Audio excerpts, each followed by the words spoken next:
All of my fabrics are based around my life, my world, my garden, my family, my holidays. So it's all very personal. So it makes it all the more special when the fabrics are successful.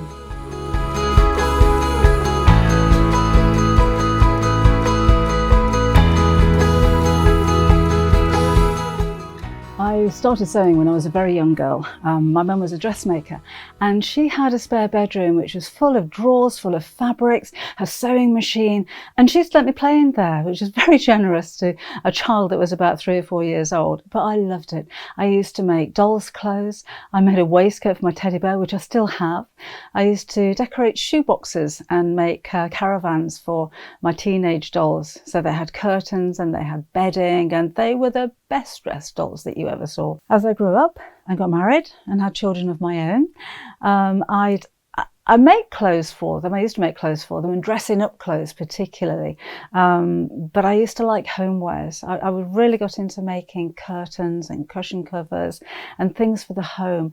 And when you make things for the home like that, it means that you can completely redecorate just by changing the colours of fabrics. And I love that. I love the change. So in the springtime, you can introduce spring colours into your home. In the wintertime, you can introduce rich, deep colours. And of course, then there's the Christmas decorations and tablecloths and tree skirts. So there's always a house full of changing colours and textures of fabrics. My profession has always been in television, so whether that's acting or TV presenting. I actually made my first TV appearance in 1979. One of the biggest roles I played was in children's ITV. I was there for a couple of years, moved on to pantomime, and throughout lots of bits of acting and working on stage and filmmaking, I ended up on a shopping channel, who by coincidence sold sewing machines.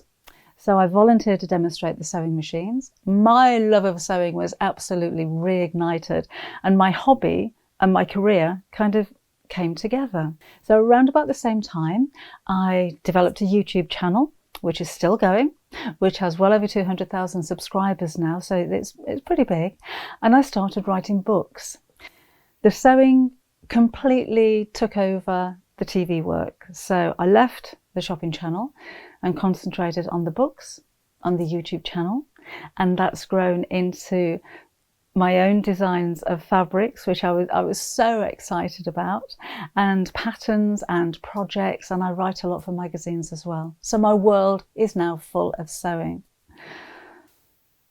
Designing fabrics was a very exciting stage in my career. It's something that I've always wanted to do, but didn't really know how to go about it. So I approached the Craft Cotton Company and I asked if they would be interested in working with me on a range of fabrics, and they said they'd be delighted. So that was the first step.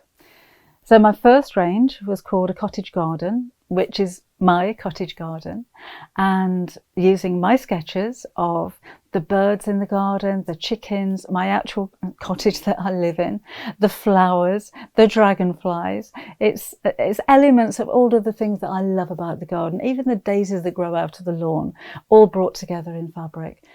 So all of my fabrics are based around my life, my world, my garden, my family, my holidays. So it's all very personal. So it makes it all the more special when the fabrics are successful. I don't really have any other hobbies apart from sewing. I think it's wonderful to have a hobby that is your job. I'm very lucky, and I've worked very hard for it as well. But if I do want to relax and do something completely different, I like to sketch, which is kind of work because ultimately those sketches will turn into a fabric.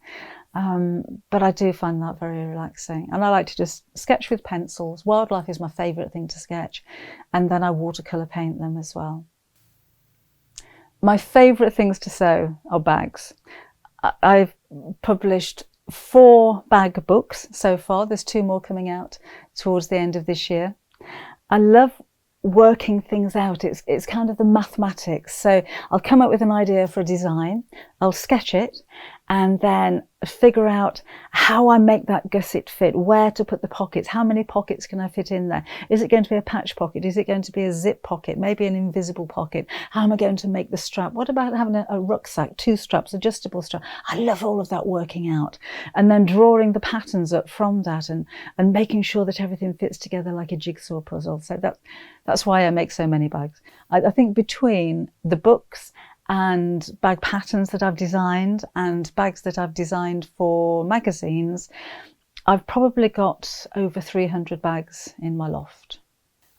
I like working with quality fabrics and quality threads, because if you invest, well, you've invested so much in your time and in your sewing machine to start with, but if you invest that little bit more in a lovely fabric and really nice strong thread to go with it, then whatever it is you're going to produce is going to be quality as well. If you're a little bit nervous maybe about using more expensive fabric, then always make a toile if you're dressmaking, or make a sample project first of all in a cheaper fabric, which could be fabric that you buy like a calico, or it could be an old sheet, a tablecloth. So recycle something or repurpose something that you already have. So have a practice first, but then treat yourself to a fabric that's a little bit of luxury. You'll enjoy working with it and you'll enjoy the results as well. My advice to a beginner sewer would be to expect to make mistakes, allow yourself to make mistakes, and learn from those mistakes. You will sew wobbly lines. The one question I'm asked more than anything is, how do I sew in a straight line?